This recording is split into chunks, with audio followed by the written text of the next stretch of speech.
ہاں غلام تھے بیچارے یا نوجوان تھے. نوجوانوں پر بزرگوں کو خود ہی حق حاصل ہوتا ہے، جو چاہے کرے. اور غلام تو ملکیت ہوتا ہے، زندہ ذبح کر دے تبھی کوئی پوچھنے والا نہیں. تو جو بیت رہی تھی بلال پر، ابو فقیہ پر، زنیرہ پر، جو ان پر بیت رہی تھی، جو خباب پر بیت رہی تھی، جس طرح ہلاک کیا گیا ہے حضرت سمیہ کو، حضرت یاسر کو، یہ ساری تکلیفیں انہیں بھی تھیں. لیکن کیا اس کا یہ بالواسطہ ایذا محمد کے لیے نہیں تھا صلی اللہ علیہ وسلم. آپ کے ساتھی آپ کے جانثار ہیں، لیکن آپ ان سے بھی کیا کہیں، فصبروا فصبروا فصبروا. جب ابو جہل بدترین ٹارچر کر رہا تھا حضرت سمیہ اور حضرت یاسر کو رضی اللہ تعالی عنہما، آپ کے علم میں ہے کیسی کیسی ٹارچر کی ہے. جوان بیٹے کو باندھ دیا ایک ستون کے ساتھ، اس کی نگاہوں کے سامنے برہنہ کیا ہے ماں کو.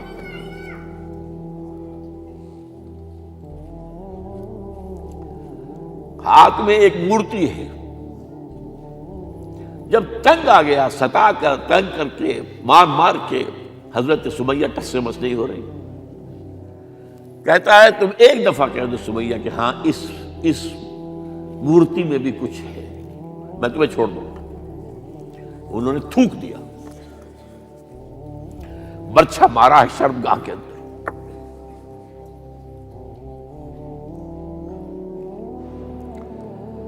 کتنی تکلیف پہنچی ہوگی حضور کو. لیکن آپ گزر رہے، اصبروا یا آل یاسر فإن موعدکم الجنہ. اے یاسر کے گھر والوں صبر کرو، تمہارے استقبال کی تیاریاں ہو رہی ہیں جنت میں. یہ سیرت کوئی بناتا سناتا ہے، یہ سیرت. یاسر کے ساتھ کیا کیا ہے؟ 4 اونٹ نر سانڈ، اور ان کے ساتھ رسے باندھ کر ایک رسے سے ان کا ایک بازو باندھا، ایک سے دوسرا بازو، ایک سے ایک ٹانگ دوسرے سے دوسری ٹانگ. انہیں دوڑایا ہے کہ پرکھتے اڑ جیسے قسم کے. یہ دین ایسے ہی قائم نہیں ہوا. عدل و انصاف کا نظام ٹھنڈے ٹھنڈے قائم نہیں ہوتا، گھر میں آرام سے بیٹھے ہوئے قائم نہیں ہوتا. اور سنیے، 3 برس شیب بنی ہاشم کے اندر قید ہے. 3 برس. اور یہاں کی قید پر قیاس نہ کریں. یہاں تو جیل میں کھانے کو ملتا ہے، راشن ملتا ہے، جیسا بھی ملتا تو ہے نا. اور لیڈروں کے لیے تو class A class B class ہے. آپ تو ان کا تو لیڈر تو لوگ جب آتے ہیں جیل کاٹ کر معلوم ہوتا ہے کہ شاید کسی صحت افزا مقام سے تشریف لا رہے ہیں. وہاں کیا تھا؟ Total boycott. ایک گھاٹی، ادھر پہاڑ ادھر پہاڑ، دونوں طرف جو ہے پہرے. کوئی کھانے پینے کی چیز اندر نہیں جائے گی. اور پورا خاندان بنی ہاشم، وہ بھی کہ جو ایمان نہیں لائے، وہ قبائلی زندگی تھی نا. بنو ہاشم چونکہ حضور کو پشت پناہی چھوڑنے کو تیار نہیں ہوئے، ابو طالب نے آخری وقت تک بھی ساتھ نہیں چھوڑا. ہاں آخری وقت کے قریب ایک بات ہو گئی تھی. ایک مرتبہ تو ہوا کہ وفد آیا ہے قریش کا کہ اپنے بھتیجے کو روک لو، وہ ہمارے معبودوں کی توہین کرتا ہے. ابو طالب نے بلایا اور آپ سے کہا کہ یہ کچھ اپنے رویے کو بدلے. آپ نے فرمایا چچا جان، اب تو چاہے یہ میرے ایک ہاتھ پر سورج اور دوسرے پر چاند رکھ دے، میں اپنے اس مشن کو چھوڑ نہیں سکتا. یہ ہے استقامت. اور ابو طالب کے عین انتقال کے وقت جو معاملہ ہوا، جب وفد آیا ہے کہ ٹھیک ہے اب ہمارا جو ہے صبر کا پیمانہ لبریز ہو گیا ہے، اب ٹھیک ہے آ جاؤ میدان میں، تم بھی ساتھ چھوڑنے کو تیار نہیں ہو. ابو طالب نے بلایا، بھتیجے مجھ پر اتنا بوجھ نہ ڈالو جو میں برداشت نہ کر سکوں.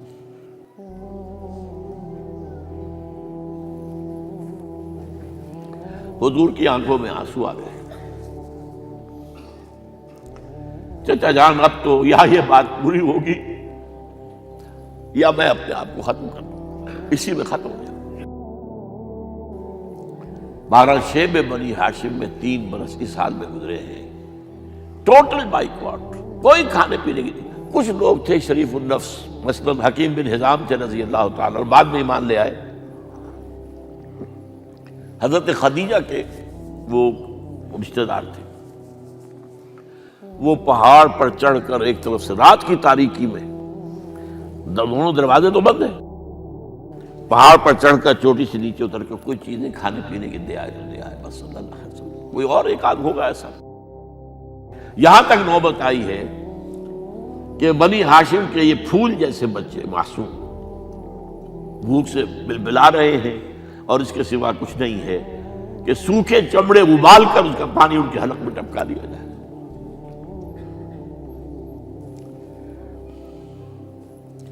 اور جو ہوا وادی طائف میں، جب مکے والوں نے فیصلہ کر لیا کہ آپ قتل کر لو، ابو طالب بھی فوت ہو چکے ہیں، اب کوئی اندیشہ نہیں، کوئی خانہ جنگی شروع نہیں ہوگی، کوئی انٹرا ٹرائبل وار نہیں ہوگی، تو آپ طائف گئے ہیں۔ شاید وہاں کے 3 سردار تھے بڑے، اور یہ طائف اصل میں قریشی کا سمجھیے کہ یہ ان کا گرمیوں کا یہ صحت افزا مقام تھا۔ یہ تمام جو سردار تھے مکے کے، ان کی جائیدادیں وہاں تھی، باغات تھے، اور وہاں کے بھی 3 سردار تھے، تو شاید ان میں سے کسی کو اللہ توفیق دے دے۔ وہاں گئے ہیں اور صرف ایک ساتھ ہیں، حضرت زید بن حارثہ، حضرت ابو بکر بھی ساتھ نہیں، سائے کی طرح ساتھ رہنے والا بھی ساتھ نہیں تھا۔ وہاں جا کر جو آپ نے تینوں سے بات کی ہے، تینوں نے وہ باتیں کہی ہیں جو کلیجے کو چیر جائیں۔ تمہارے سوا کوئی اللہ کو نہیں ملا تھا رسول بنانے، جاؤ چلے جاؤ۔ ایک کہتا ہے فوراً چلے جاؤ یہاں سے،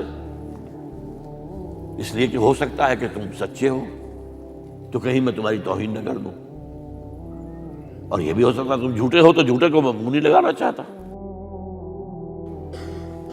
3 دن کی یہ سختی، اور اس میں کیا ہو رہا ہے، اسٹریٹ ارچنز جو کہلاتے ہیں ہمارے یہاں، ٹھوکرے گلیوں کے، انہیں اشارہ کر دیا ذرا ان کی خبر لو، اب وہ پتھراؤ کر رہے ہیں۔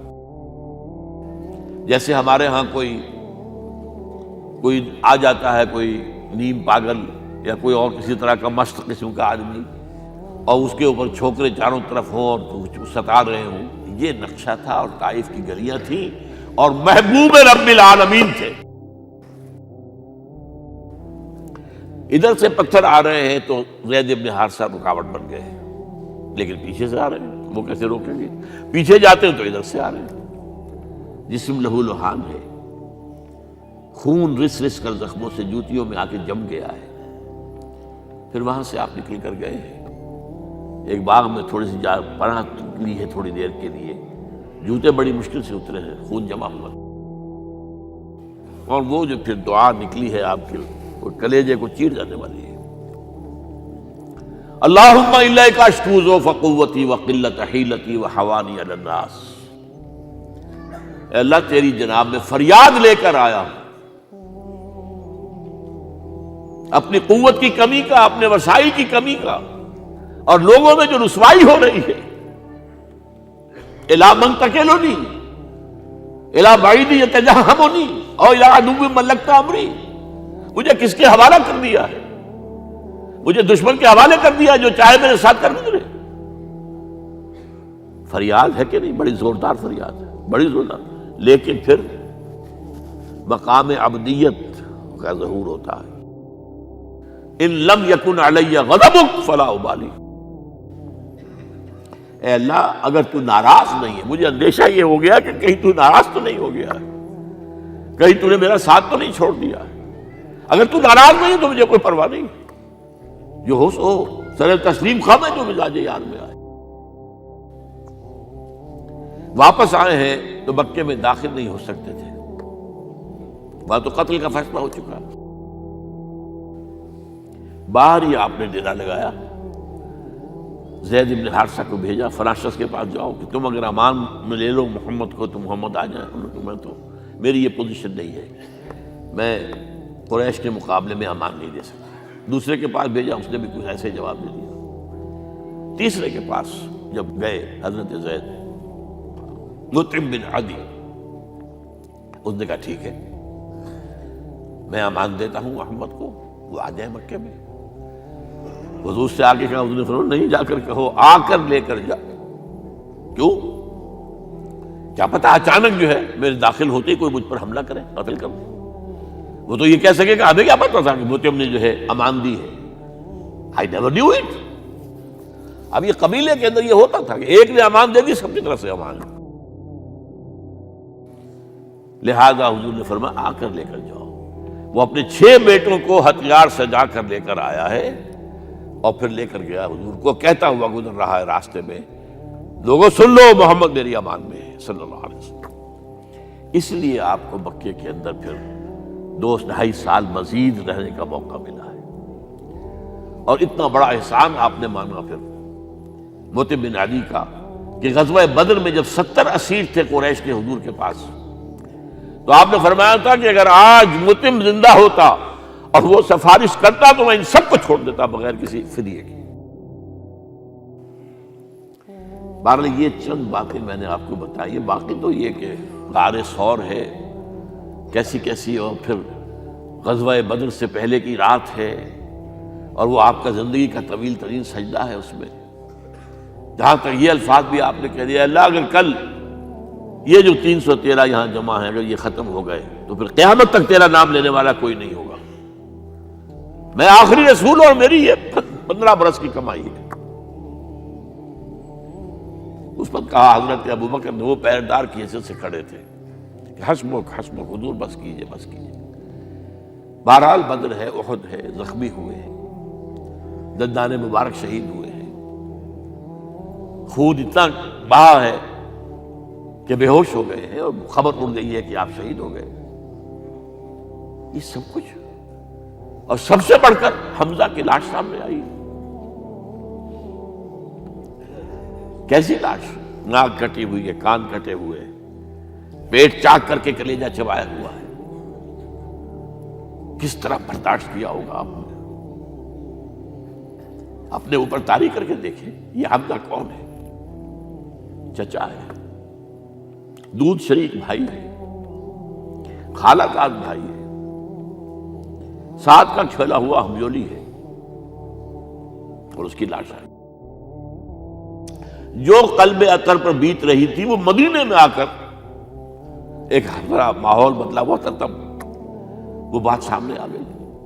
جب آپ مدینے واپس تشریف لائے ہیں تو ظاہر بات ہے کہ زیادہ انصار کے لوگ تھے جو شہید ہوئے تھے۔ بدر میں مہاجرین تو میرے خیال ہے 1/4 تھے نمبر کے اندر، 3/4 تو انصاری تھے۔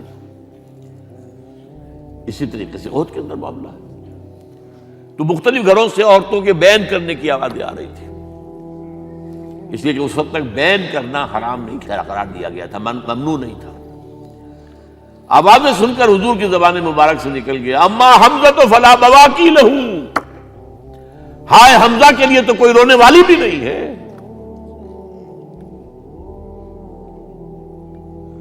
اس پر پھر صحابہ نے، انصار نے اپنے ہاں کی خواتین کو حضرت صفیہ کے ہاں بھیجا، وہ سگی بہن تھی، وہاں انہوں نے جا کے یہ بھی تعزیت کی بہن کی۔ غزوہ احزاب کا آپ نے سنی لیا، اسوہ رسول پر نہ معلوم کیا کیا باتیں چیز لوگوں میں مشہور ہو گئی ہیں۔ اسوہ کا لفظ آیا کہاں ہے قرآن میں؟ سورہ احزاب میں۔ وہ اسوہ کیا تھا؟ جب خندق کھودنے کا فیصلہ ہوا ہے تو خندق کھود رہی ہے، حضور بھی لگے ہوئے ہیں، بھاری بھاری پتھر اٹھا کر کندھے پر لا کر باہر پھینک رہے ہیں، پتھریلی زمین تھی، ایک پتھر کسی سے ٹوٹا نہیں تھا، تو حضور نے جو ہے 3 دفعہ جو اس کے اوپر ضرب لگائی تب ٹوٹا ہے۔ لیکن یہ کہ کئی دن کے فاقے ہو چکے تھے، کھانے کو کچھ نہیں، پورا محاصرہ تھا، 12,000 کا لشکر گھیرے ہوئے، یہاں تک کہ آپ کو معلوم ہے کہ گھروں کے اندر بیت الخلا تو نہیں ہوتے، باہر جاتے تھے قضاء، اس کا کوئی امکان نہیں۔ شدید ترین آزمائش جو ہوئی ہے اس کا نتیجہ ایک طرف یہ نکلا کہ منافقین کا نفاق ان کی زبانوں پر آ گیا۔ قرآن مجید میں ہے یہ، انہی آیات میں ما وعدنا اللہ ورسولہ الا غرورا، ہمیں تو اللہ اور اس کے رسول نے دھوکہ دے کے مروا دیا۔ ہم سے کہا تھا کہ قیصر و کسریٰ کے خزانے تمہارے قدموں میں آئیں گے، اور حال یہ ہے کہ اب رفع حاجت کے لیے باہر نہیں جا سکتے، کھانے کو کچھ نہیں۔ اس وقت کچھ صحابہ آئے ہیں حضور صلی اللہ علیہ وسلم سے، دیکھیے فاقے سے کمر دوہری ہوئی جا رہی ہے، ہم نے اپنے پیٹوں پر پتھر باندھے ہوئے، چادروں کے ساتھ پتھروں کسا ہوا تاکہ کمر سیدھی رہے۔ حضور نے اپنا کرتا مبارک اٹھا کر دکھایا، 2 پتھر بنے ہوئے۔ یہ ہے اسوہ، یہ ہے آپ کی سنت، آپ کا اسوہ حسنہ۔ لیکن اس اسوہ حسنہ سے فائدہ کون اٹھا سکتا ہے؟ لقد کان لکم فی رسول اللہ اسوۃ حسنۃ لمن کان یرجو اللہ والیوم الآخر وذکر اللہ کثیرا۔ اسوہ تو اپنی جگہ ہے، قرآن میں ہدایت سب کے لیے، ھدی للناس، لیکن فائدہ اٹھائیں گے صرف متقین، ھدی للمتقین ہے سب کے لیے، اسوہ سب کے لیے ہے، لیکن استفادہ وہی کر سکے گا جو 3 شرطیں پوری کرے: اللہ اور یوم آخر پر ایمان، اور اللہ کا ذکر کثرت کے ساتھ کرے۔ بہرحال یہ میں نے آپ کے سامنے اس حوالے سے رکھا ہے، یہ اسوہ جو ہے حضور کا، یہ ہم پر اتمام حجت ہے۔ دیکھیے نوٹ کیجئے، پوری نوع انسانی پر اتمام حجت، اسلام کا نظام عدل اجتماعی جو قائم کر کے دکھا دیا، حجت قائم ہے۔ اسے انگریزی میں کہتے ہیں اٹس ڈویبل، کیا جا سکتا ہے، یہ کام ہو سکتا ہے، اس لیے کہ زمین پر قدم بہ قدم چل کر یہ انقلاب آیا، محنت سے آیا، مشقت سے آیا، ایثار سے آیا، قربانیوں سے آیا، تکلیفیں جھیل کر آیا، صبر و مصابرت سے آیا، استقامت و مقاومت سے آیا۔ یہاں پر معجزوں کی کار فرمائی نہ ہونے کے برابر ہے۔ یہاں دھوپ سے بچانے کے لیے کوئی اللہ نے صاحبان نہیں دیا، ظل اللہ علیکم الغمام، اور بھوک سے بچانے کے لیے من و سلوہ نازل نہیں ہوئے۔ غزوہ تبوک میں ایسا بھی ہوا ہے کہ 3 مجاہدین کا 24 گھنٹے کا راشن ایک کھجور، ایک نے منہ میں رکھی، کچھ چوس لی، کچھ گلوکوز چلا گیا اس میں سے، دوسرے کو دے دی، اس نے چوس لی، پھر تیسرے کو۔ من و سلوہ نازل نہیں ہوئے۔ محنت، مشقت، ایثار، قربانی، صبر، مصابرت، استقامت، مقاومت، یہ ہے اسوہ رسول۔